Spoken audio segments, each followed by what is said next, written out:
आज हम डिस्कस करेंगे बेटा पेयर प्रोडक्शन या एनिलेशन ऑफ मैटर। तो पहले बेटा हम डिस्कस करते हैं पेयर प्रोडक्शन। पेयर प्रोडक्शन क्या होती है या पेयर प्रोडक्शन किसको कहा जाता है बेटा?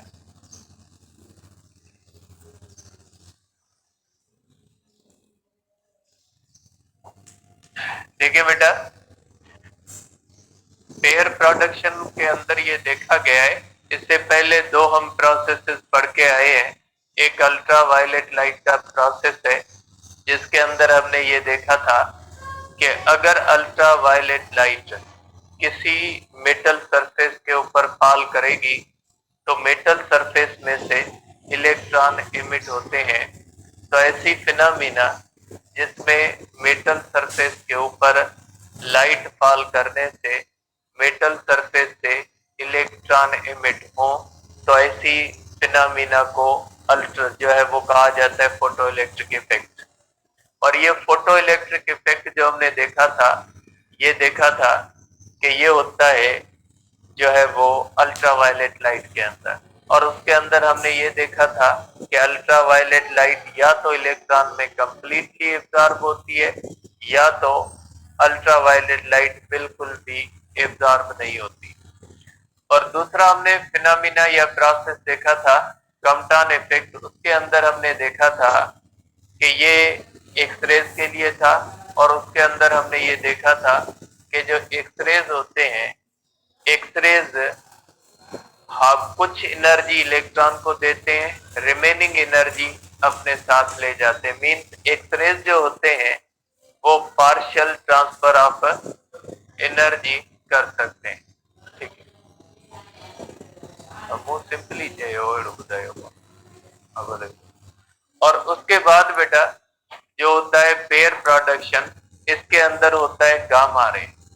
पेयर प्रोडक्शन जो करता है बेटा वो गामा रे करता है, ना ही एक्सरे करते हैं ना ही अल्ट्रा वायलेट लाइट करती है। अब क्यों नहीं करती, इसका रीजन जो होता है वो खुद ब खुद आगे आ जाएगा। तो इसके अंदर आप कहोगे कि when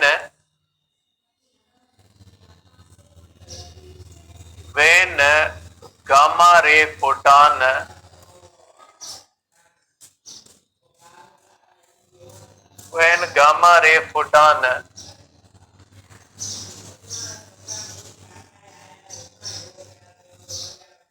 having at least energy having 1.02 MeV or more energy। ठीक है, when gamma ray photon having 1.02 MeV or more energy comes in the vicinity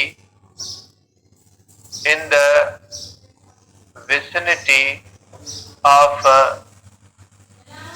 heavy nucleus, then it is converted into electron positron pair। then ठीक है, this phenomena, this process is called pair production।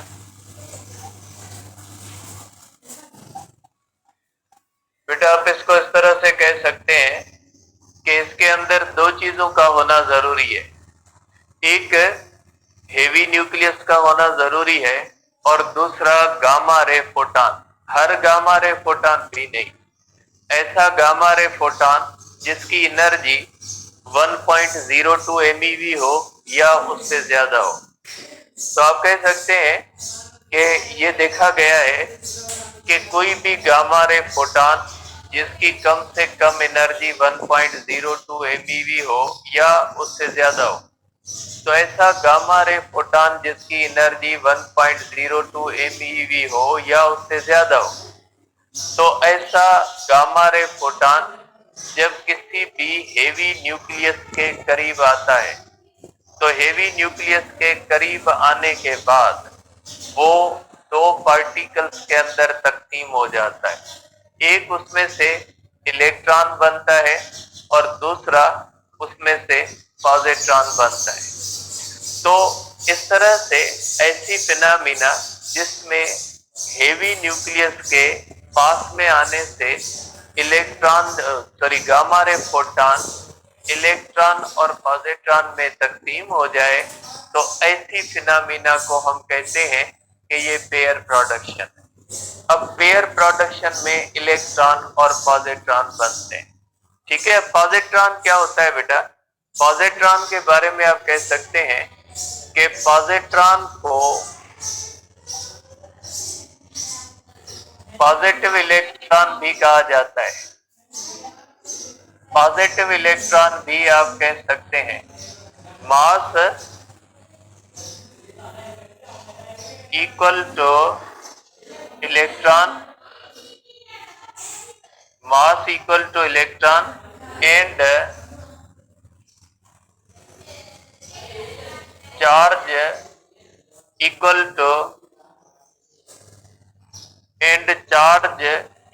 To proton. बेटा आप कह सकते हैं positron एक ऐसा particle होता है बेटा जिसका mass equal to the electron होता है और charge equal to the proton होता है। ये प्रोटॉन नहीं होता, ये पॉजिटिव इलेक्ट्रॉन कहलाता है। तो आप कह सकते हैं बेटा कि ये दो पार्टिकल बनते हैं, एक पॉजिटिव चार्ज वाला पार्टिकल बनता है और एक निगेटिव चार्ज वाला पार्टिकल बनता है। अब आप इसको स्कीमेटिकली इस तरह से देख सकते हैं कि सपोज करें ये हमारे पास एक हेवी न्यूक्लियस है बेटा। सपोज करें ये हमारे पास बेटा एक हेवी न्यूक्लियस है इस तरह से। ये सपोज करें बेटा हेवी न्यूक्लियस है। आपको पता है हेवी न्यूक्लियस का मकसद है ऐसा न्यूक्लियस जिसके अंदर प्रोटॉन्स और न्यूट्रॉन्स की तादाद ज्यादा हो, चार्ज नंबर भी बड़ा हो, मास नंबर भी बड़ा हो, तो उसको हम कहते हैं हेवी न्यूक्लियस। तो आप कहेंगे कि जब हेवी न्यूक्लियस है और एक गामा रे फोटॉन इस तरह से आ रहा होता है बेटा, और ये गामा रे फोटॉन जो विसिनिटी बेटा, विसिनिटी का मकसद क्या होता है बेटा? विसिनिटी का मकसद है कि बिल्कुल करीब न्यूक्लियस के और बाल बराबर जो फर्क होता है ना, हम उसको कहते हैं कि विसिनिटी। कि ये गामा रे फोटॉन जब very close to the nucleus आता है और इतना करीब आता है कि इस न्यूक्लियस के और गामा रे फोटॉन के दरमियान जो फर्क होता है वो बाल बराबर फर्क आके बचेगा। तो ये देखा गया है कि ये जो गामा रे फोटॉन है ये इसके करीब में आने के बाद दो पार्टिकल में तकसीम हो जाता है। अब ऐसा क्यों करता है? क्योंकि न्यूक्लियस के करीब आने से ये स्ट्रॉन्ग न्यूक्लियर फोर्स की रेंज में आ जाता है और स्ट्रॉन्ग न्यूक्लियर फोर्स में आने के बाद ये गामा रे इससे एस्केप नहीं हो पाता, और एस्केप नहीं हो पाता तो ये अपने आप को कन्वर्ट कर देता है इस तरह से। ये गामा रे फोटॉन जैसे ही आएगा तो इसमें से दो पार्टिकल बन जाएंगे, एक इसमें से इलेक्ट्रॉन बन जाएगा और दूसरा इसमें से क्या बन जाएगा? दूसरा बन जाएगा पॉजिट्रॉन।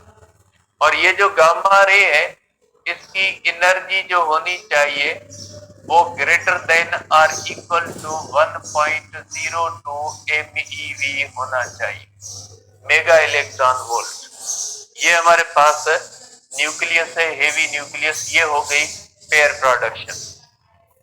तो पेयर प्रोडक्शन में क्या होता है कि इस तरह से गामा रे फोटॉन जिसकी कम से कम एनर्जी जो होती है वो 1.02 MeV होती है, ये जैसे ही गामा रे फोटॉन किसी भी हेवी न्यूक्लियस के करीब आता है तो हेवी न्यूक्लियस के करीब आने से ये दो पार्टिकल्स में कन्वर्ट हो जाता है, इसमें से एक इलेक्ट्रॉन बनता है और एक पॉजिट्रॉन बनता है। अब ऐसा क्यों होता है, इसके रीजंस बहुत ही कॉम्प्लिकेटेड है और इसके रीजंस आपके पास हैं भी नहीं कि ऐसा क्या होता है कि न्यूक्लियस के करीब आने से ये इलेक्ट्रॉन पॉजिट्रॉन में चला जाता है। सिंपली आप ये कह लें कि विसिनिटी में आने के बाद ये स्ट्रॉन्ग न्यूक्लियर फोर्स की रेंज में आता है और उसके बाद ये अपने आप को तकसीम कर देता है गामा रे फोटॉन। बाकी रियल रीजंस जो होते हैं वो हमारे पास ना है, ना इतनी अंदर डीप के अंदर दिया हुआ है। सिंपली आप इसको इस तरह से लें कि जब 1.02 ME वाला gamma ray photon heavy nucleus की विसिनिटी में आता है, ये अपने आप को तकसीम कर देता है इलेक्ट्रॉन पॉजिट्रॉन पेयर के अंदर। तो इस फिनोमिना को हम कहते हैं कि ये हमारे पास जो है वो पेयर प्रोडक्शन है। अब ये जो पेयर प्रोडक्शन है इसके अंदर पार्टिकल और एंटी पार्टिकल बनते हैं बेटा। आप इसको कह सकते हैं कि positron is anti particle of electron, anti particle of electron बेटा। पॉजिट्रॉन जो होता है वो एंटी पार्टिकल ऑफ इलेक्ट्रॉन होता है। आप कह सकते हैं in pair production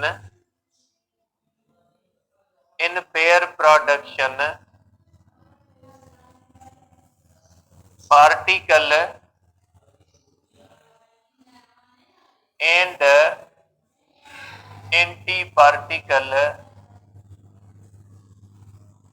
anti particle is formed. ठीक है, इसके अंदर पेयर प्रोडक्शन के अंदर इलेक्ट्रॉन पार्टिकल होता है और पॉजिट्रॉन एंटी पार्टिकल बनते हैं। अब इसकी मुख्तलिफ चीजें डिस्कस करते हैं बेटा कि इसके अंदर कम से कम एनर्जी 1.02 MeV क्यों चाहिए, इससे कम एनर्जी वाला पेयर प्रोडक्शन क्यों नहीं करेगा या इससे ज्यादा वाला क्या करेगा। जैसे बेटा हमने फोटो इलेक्ट्रिक इफेक्ट के अंदर पढ़ा था कि थ्रेशोल्ड फ्रीक्वेंसी वाला फोटॉन होगा तो इलेक्ट्रॉन को इमिट करेगा, अगर थ्रेशोल्ड फ्रीक्वेंसी से कम फ्रीक्वेंसी वाला इलेक्ट्रॉन होगा तो इलेक्ट्रॉन इमिट नहीं करेगा, फोटॉन होगा तो इलेक्ट्रॉन इमिट नहीं करेगा। क्यों नहीं करेगा, इसलिए कि मेटल सरफेस से इलेक्ट्रॉन को इमिट करवाने के लिए वर्क फंक्शन जितनी एनर्जी चाहिए, थ्रेशोल्ड फ्रीक्वेंसी वाले फोटॉन के अंदर एनर्जी वर्क फंक्शन के बराबर होती है और थ्रेशोल्ड फ्रीक्वेंसी वाला फोटॉन इलेक्ट्रॉन को सिर्फ निकालता है, काइनेटिक एनर्जी नहीं देता, क्योंकि थ्रेशोल्ड फ्रीक्वेंसी वाले फोटॉन के पास इतनी एनर्जी होती है कि वो मेटल से इलेक्ट्रॉन को आजाद करवाता है, आगे काइनेटिक एनर्जी नहीं दे पाता। आगे काइनेटिक एनर्जी देने के लिए जरूरी है कि एनर्जी हो और थ्रेशोल्ड फ्रीक्वेंसी वाले के पास इतनी एनर्जी होती है कि वो उसे छीनता है, बाकी आगे उसको मूव नहीं करवाता। तो बेटा इसी तरह से जो पेयर प्रोडक्शन के अंदर दो मास बनते हैं, यहाँ पे आप इसको कह सकते हैं मटीरियलाइजेशन ऑफ एनर्जी, क्योंकि यहाँ पे एनर्जी मैटर में कन्वर्ट हो रही है। गामा रे फोटॉन होता है, लाइट होती है और ये लाइट इलेक्ट्रॉन पॉजिट्रॉन के पास मास होता है, इसलिए बेटा ये जो होते हैं ये मास में एनर्जी की कन्वर्शन हो रही है। इसको आप मटीरियलाइजेशन ऑफ एनर्जी भी कहते हैं। आप इसको सिंपली लिख सकते हैं कि मटीरियलाइजेशन ऑफ एनर्जी।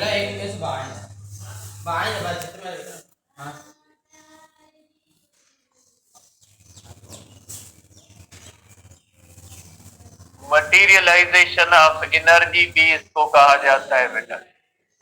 ठीक है, क्योंकि इसके अंदर एनर्जी किस में कन्वर्ट हो रही है, मास में। तो बेटा इसमें से एक इलेक्ट्रॉन बनता है और दूसरा पॉजिट्रॉन बनता है, दो मास बनते हैं और इन दो मासेस को बनाने के लिए एक मखसूस एनर्जी चाहिए। वो आइंस्टाइन ने कहा था किसी मास को बनाने के लिए एनर्जी होती है E=mc²। तो बेटा अगर 1.02 MeV एनर्जी होगी तो उसमें से इलेक्ट्रॉन और पॉजिट्रॉन का मास बन सकता है। अगर इससे कम एनर्जी होगी तो इतने दो मासेस नहीं बन सकते, क्योंकि एनर्जी उतनी होनी चाहिए जितना मास बनना है। तो बेटा इलेक्ट्रॉन और पॉजिट्रॉन के पास दो मासेस होते हैं, एक इलेक्ट्रॉन का मास, दूसरा पॉजिट्रॉन का मास। दोनों मासेस को बनाने के लिए कम से कम एनर्जी 1.02 MeV चाहिए।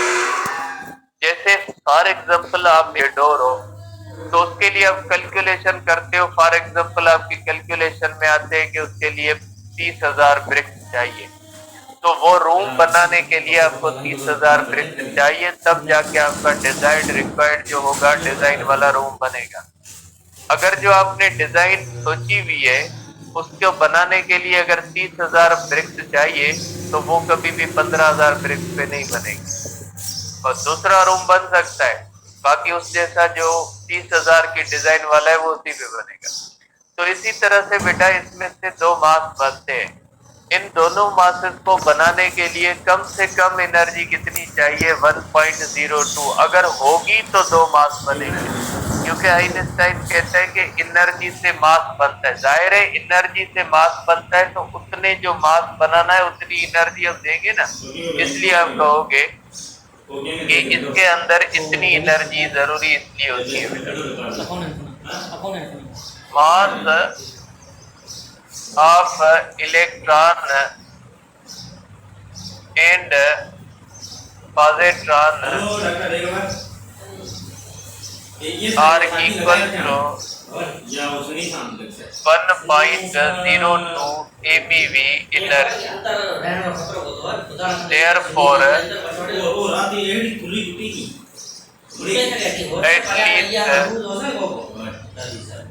1.02 MeV energy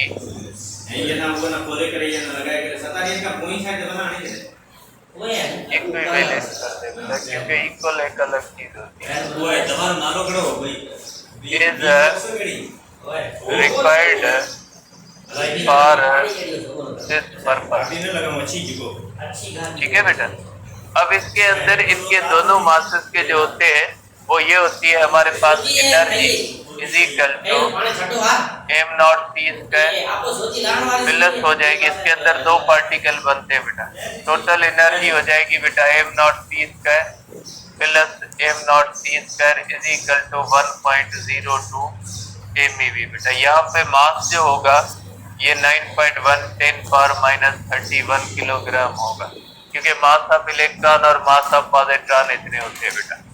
अगर आप रखोगे तो कितनी आ जाएगी एनर्जी? 1.02 एनर्जी आ जाएगी, ये जरूरी।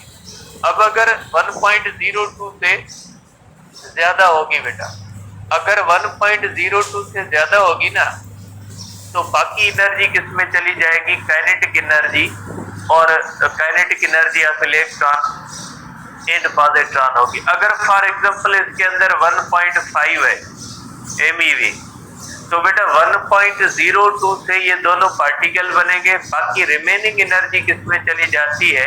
Remaining energy kinetic energy of electron positron बन जाती है। तो आप कहोगे if energy of gamma ray is greater than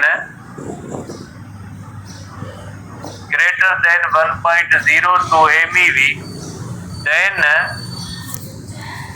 1.02 MeV is used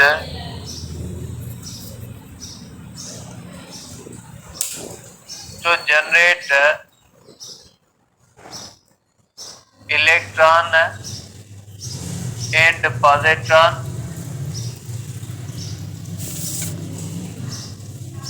electron, positron, and rest of energy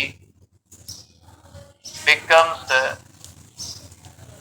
kinetic energy of electron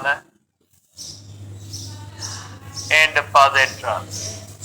इसके अंदर बेटा अगर 1.02 MeV से ज्यादा एनर्जी है तो उसमें 1.02 MeV एनर्जी जो होती है वो दो पार्टिकल बनाने में काम आएगी, रिमेनिंग एनर्जी किसमें चली जाएगी? काइनेटिक एनर्जी में चली जाएगी। अब बेटा यहाँ पे एक बात आपके हो सकता है माइंड में हो कि इलेक्ट्रॉन और पॉजिट्रॉन क्यों बनते हैं? दो इलेक्ट्रॉन बन जाए, दो इलेक्ट्रॉन के मास भी 1.02 MeV होगा, दो पॉजिट्रॉन बन जाए उनका भी 1.02 MeV हो जाएगा। फिर इलेक्ट्रॉन और पॉजिट्रॉन ही क्यों बनते हैं? दो इलेक्ट्रॉन बन जाए, दो पॉजिट्रॉन बन जाए, तो भी बात तो वही है, इलेक्ट्रॉन और पॉजिट्रॉन का मास इक्वल है, तो होना ये चाहिए कि अगर दो इलेक्ट्रॉन बनाने तो भी 1.02 MeV चाहिए, दो पॉजिट्रॉन बनाने तो भी 1.02 MeV चाहिए। फिर इलेक्ट्रॉन और पॉजिट्रॉन ही क्यों बनते हैं? बेटा ये बनते हैं फॉर कंजर्वेशन ऑफ चार्ज। बेटा कंजर्वेशन ऑफ चार्ज कहती है कि किसी भी रिएक्शन के अंदर before reaction charge after reaction charge बराबर होनी चाहिए। अब फोटॉन है बेटा न्यूट्रल पार्टिकल, और न्यूट्रल पार्टिकल जो होता है उसके ऊपर चार्ज 0 होती है। अगर उसमें दो इलेक्ट्रॉन बनेंगे तो बिफोर रिएक्शन तो total charge 0, after reaction charge 0 नहीं होगी, नेगेटिव बन जाएगी। अगर दो पॉजिट्रॉन बनेंगे,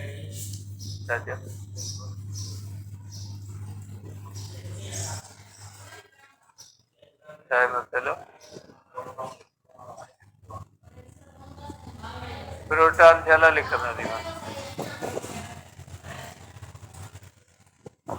इलेक्ट्रॉन एंड पॉजिट्रॉन है, प्रोटॉन छा मकसद क्या है? प्रोटॉन, प्रोटॉन क्यों लिखेंगे?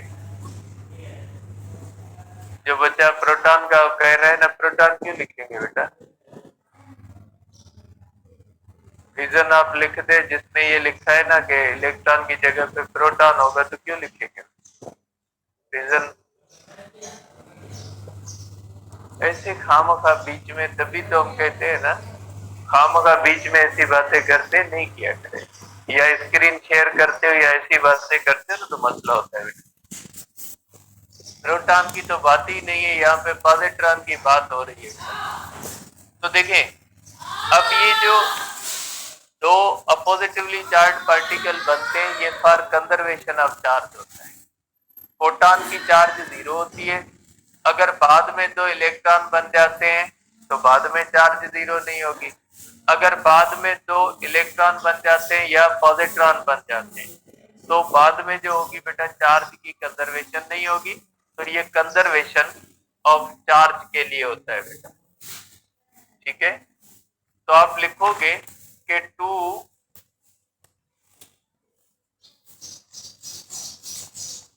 oppositively charged particles, electron and positron, electron and positron are formed due to conservation of charge बेटा, कंजर्वेशन ऑफ चार्ज। ठीक है, तो इस तरह से इलेक्ट्रॉन और पॉजिट्रॉन दो पॉजिटिवली चार्ज चार्जेस जो बनती है, ये फॉर कंजर्वेशन ऑफ चार्ज बनती है बेटा। ठीक है, अब दूसरी बात बेटा, ये बात ध्यान में रखिएगा, ये भी इंपॉर्टेंट है बेटा। ये इलेक्ट्रॉन और पॉजिट्रॉन कभी भी अपोजिट नहीं जाएंगे, ये हमेशा सम एंगल पे जाएंगे। अपोजिट क्यों नहीं जाएंगे बेटा? अपोजिट इसलिए नहीं जाएंगे फॉर कंजर्वेशन ऑफ मोमेंटम। आप देखते हैं बेटा, पहले फोटॉन आ रहा है, उसका फोटॉन अकेला पार्टिकल है, इसका मोमेंटम होगा, और अगर यहाँ पे दो पार्टिकल बनते, एक नीचे आ जाता है एक ऊपर चला जाता है, तो बेटा बाद में उन दोनों का मोमेंटम अपोजिट होगा, और अपोजिट मोमेंटम 0 हो जाएगा, जैसे गन और बुलेट वाला सिस्टम होता है। बुलेट आगे मूव करती है, गन पीछे मूव करती है, तो मोमेंटम क्या हो जाता है? 0। तो बेटा अगर हम देखेंगे तो पॉजिट्रॉन, सॉरी, ये जो फोटॉन होता है इस तरह से बेटा, इस तरह आ रहा है, तो इस फोटॉन की बेटा एनर्जी होती है, मोमेंटम होता है इस तरह से, 0 नहीं है। तो बेटा हमने पढ़ा है कि फोटॉन के मोमेंटम का फार्मूला भी हमने पढ़ा है कि मोमेंटम जो होता है वो हमने कम्पटन इफेक्ट के अंदर पढ़ा था कि एक्सरे के मोमेंटम का फार्मूला क्या hq/c होता है। तो अगर ये फोटोन आ रहा होता है तो इसका पहले मोमेंटम होता है बेटा। अब अगर ये दोनों अपोजिट चार्ज अपोजिट डायरेक्शन में चले जाएंगे तो दोनों का मोमेंटम क्या हो जाएगा, 0। तो अगर पहले मोमेंटम है, बाद में मोमेंटम अगर दोनों का 0 हो जाता है तो कंजर्वेशन ऑफ मोमेंटम नहीं होगी। इसलिए कंजर्वेशन ऑफ मोमेंटम की वजह से ये अपोजिट डायरेक्शन में ट्रेवल नहीं करते। ये जो होते हैं ये सम एंगल पे मूव करते हैं। ठीक है बेटा, ये इलेक्ट्रॉन और पॉजिट्रॉन बेटा, इलेक्ट्रॉन एंड पॉजिट्रॉन बेटा, electron and positron move at some angle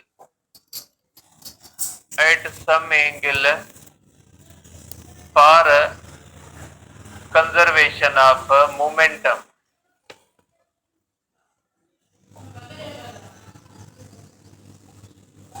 conservation of मोमेंटम से होगा बेटा, ये कंजर्वेशन ऑफ मोमेंटम होता है। अब बेटा इस हेवी न्यूक्लियस का काम क्या होता है? इस हेवी न्यूक्लियस का काम होता है बेटा कंजर्वेशन ऑफ मोमेंटम में हिस्सा लेना बेटा। ये जो होता है ये सम एनर्जी और मोमेंटम शेयर करता है। तो कंजर्वेशन के अंदर इसको भी कंसीडर किया जाता है, बिफोर एंड आफ्टर। आफ्टर के अंदर 3 पार्टिकल कंसीडर किए जाते हैं, न्यूक्लियस, इलेक्ट्रॉन, पॉजिट्रॉन। तो टोटल एनर्जी बिफोर होती है गामा रे फोटॉन के अंदर, बाद में किसके अंदर होती है, इलेक्ट्रॉन, पॉजिट्रॉन और हेवी न्यूक्लियस। ठीक है, 3 के पास होती है। मोमेंटम जो होता है ना वो भी तीनों के पास, कंजर्वेशन ऑफ मोमेंटम में तीनों कंसीडर किए जाते हैं। तो हेवी न्यूक्लियस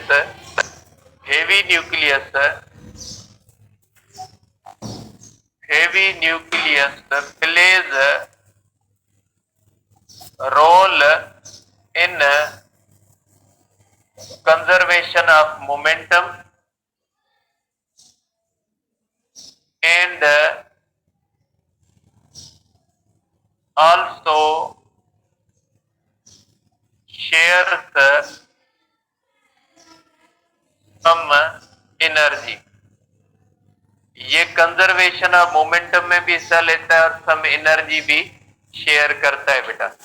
आखिरी बात इसकी कि बेटा पेयर प्रोडक्शन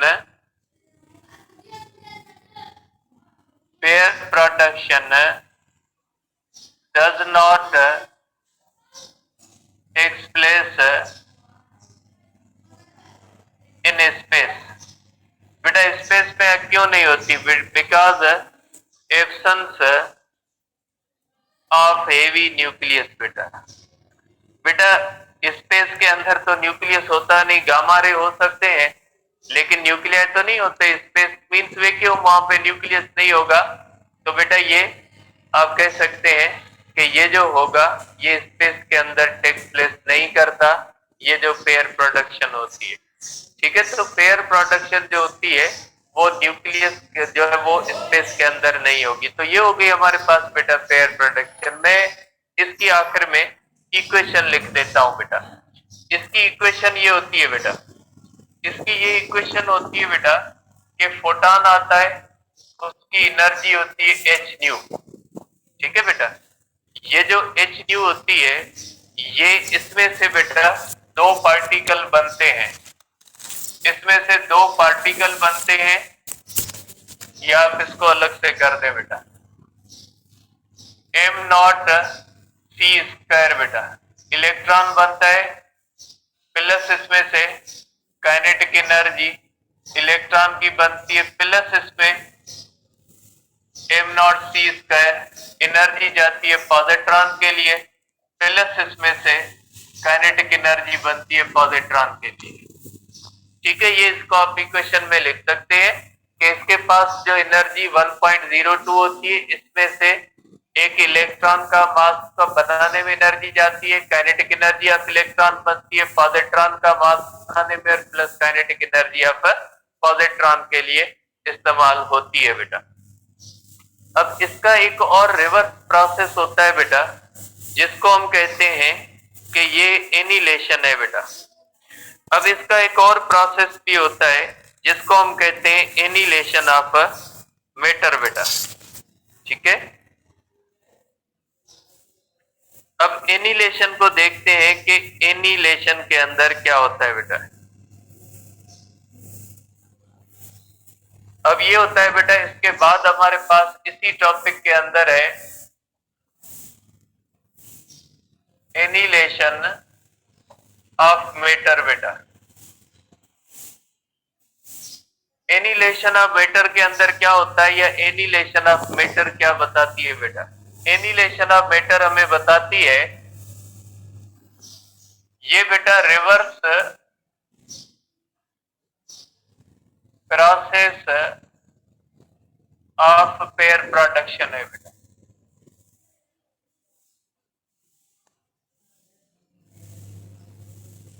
अब इसके अंदर क्या होता है बेटा, इसके अंदर ये होता है बेटा कि इलेक्ट्रॉन और पॉजिट्रॉन है एंटी पार्टिकल, और पार्टिकल और एंटी पार्टिकल जब आपस में कंबाइन होते हैं तो ये वापस फोटॉन में कन्वर्ट हो जाते हैं। जैसे इस प्रोसेस के अंदर आपने देखा कि गामा रे फोटॉन जो होता है, ये गामा रे फोटॉन जो होता है ये दो पार्टिकल में तकसीम होता है, इलेक्ट्रॉन और पॉजिट्रॉन में। ये इलेक्ट्रॉन और पॉजिट्रॉन जब आपस में मिलेंगे ना तो वापस फोटॉन बन जाएंगे। तो ऐसी फिनोमेना जिसमें दो इलेक्ट्रॉन और पॉजिट्रॉन से फोटॉन बने, तो ऐसे प्रोसेस को कहा जाता है एनिलेशन ऑफ मैटर। इसके अंदर जो होती है बेटा conversion of mass into energy होता है बेटा। इसके अंदर conversion of mass into energy होता है बेटा।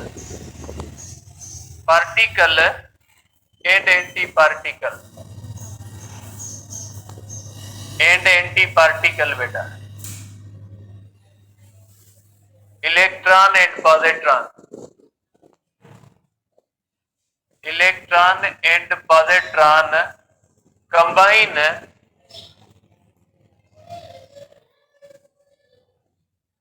टू फॉर्म फोटॉन बेटा। ये एक दूसरे के साथ कंबाइन होकर फोटॉन बनाते हैं। तो ऐसी फिनोमेना को क्या कहा जाता है बेटा, एनिलेशन ऑफ मैटर। इसमें ये होता है बेटा, इसमें ये होता है कि इस तरह से बेटा, इस तरह से एक पॉजिट्रॉन आ रहा होता है बेटा इस तरह से, और एक अगर आ रहा है इलेक्ट्रॉन इस तरह से बेटा। ठीक है, ये जब आपस में इस तरह से इलेक्ट्रॉन और पॉजिट्रॉन आपस में कंबाइन होते हैं, इलेक्ट्रॉन और पॉजिट्रॉन अगर आपस में कंबाइन होंगे तो कंबाइन होने के बाद ही इस तरह से दो फोटॉन बनाते हैं।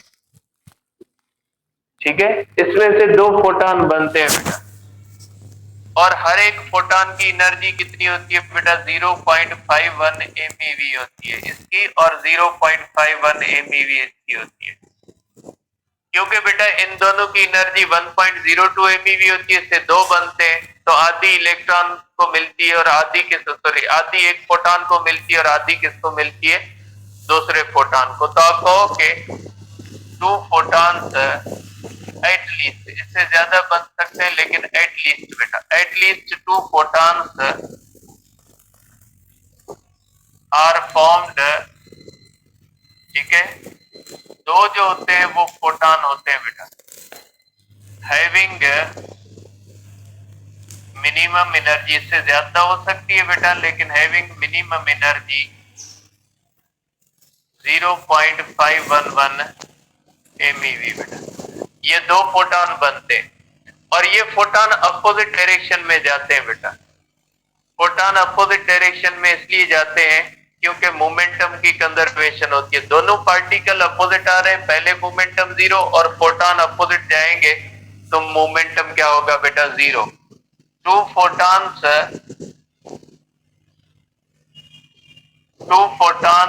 travel in opposite direction for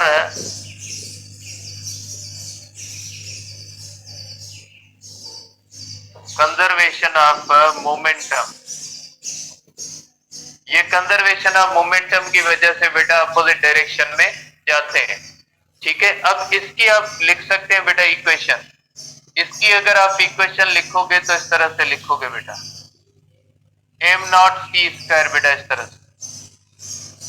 इसकी अगर आप लिखोगे तो ये हो जाएगा बेटा M naught C square electron की प्लस काइनेटिक एनर्जी इलेक्ट्रॉन की plus M naught C square positron की प्लस काइनेटिक एनर्जी पॉजिट्रॉन की is equal to 2h new.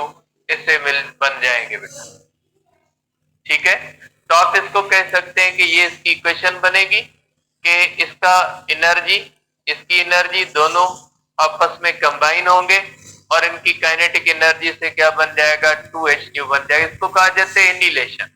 Annihilation के अंदर मास में से क्या बनता है, एनर्जी बनती है, और इसमें भी कंजर्वेशन ऑफ चार्ज होती है क्योंकि इलेक्ट्रॉन और पॉजिट्रॉन की टोटल चार्ज 0 होती है, बाद में फोटॉन की चार्ज 0 होती है। और मोमेंटम भी कंजर्वेशन, क्योंकि पहले वो अपोजिट डायरेक्शन में आ रहे हैं, मोमेंटम 0, बाद में फोटॉन अपोजिट डायरेक्शन में जाएंगे तो भी उनका मोमेंटम क्या होगा, 0 हो जाएगा। ठीक है बेटा, अब एक दो टॉपिक रहते हैं चैप्टर के, अब ये इंशाल्लाह ईद के बाद करेंगे। तो अब आपको छुट्टी है बेटा, सर ने आपको बताया होगा। अब इंशाल्लाह ईद के बाद जो है वो ये एक दिन का चैप्टर रहता है, ये कंप्लीट होगा। और ईद के बाद बेटा फिजिक्स के जो क्लास होंगे वो रेगुलर बुनियाद पे मॉर्निंग में भी होंगे, इवनिंग में भी होंगे, क्योंकि बाकी सब्जेक्ट्स का इंटर कंप्लीट हो गया है। फिजिक्स के भी 2-3 चैप्टर रहते हैं, तो कोशिश करेंगे कि इनको जितना जल्दी हो सके कंप्लीट कर ले। वैसे फिजिक्स आपको भी पता है कि पीएमसी के सिलेबस के अंदर फर्स्ट ईयर की है ही थोड़ी, इसलिए मसला नहीं, क्योंकि फर्स्ट ईयर के सिर्फ 4 चैप्टर हमने पढ़ने हैं, लेकिन हमारा ज्यादा है ही इंटर, पूरा तकरीबन इंटर शामिल है पीएमसी के सिलेबस के अंदर। जबकि फर्स्ट ईयर है ही अपने 4 चैप्टर, 3rd चैप्टर है, 4 चैप्टर है, 7 चैप्टर है, 8 चैप्टर है। बाकी उसके साथ 5th चैप्टर के कुछ टॉपिक्स पढ़ेंगे और 9th चैप्टर के कुछ टॉपिक्स पढ़ेंगे जो उससे रिलेटेड है। बाकी इतनी फिजिक्स हमारे पास ज्यादा नहीं है फर्स्ट ईयर की, फिर भी कोशिश करेंगे कि जो है वो ईद के बाद मॉर्निंग और इवनिंग दोनों फिजिक्स चले, ताकि ये जो है वो जल्दी से जल्दी कंप्लीट हो, फिर उसके बाद हम रिवीजन करेंगे उसकी इंशाल्लाह। ठीक है, तो बेटा आप जो है वो नेक्स्ट समय से पढ़ेंगे ईद के बाद।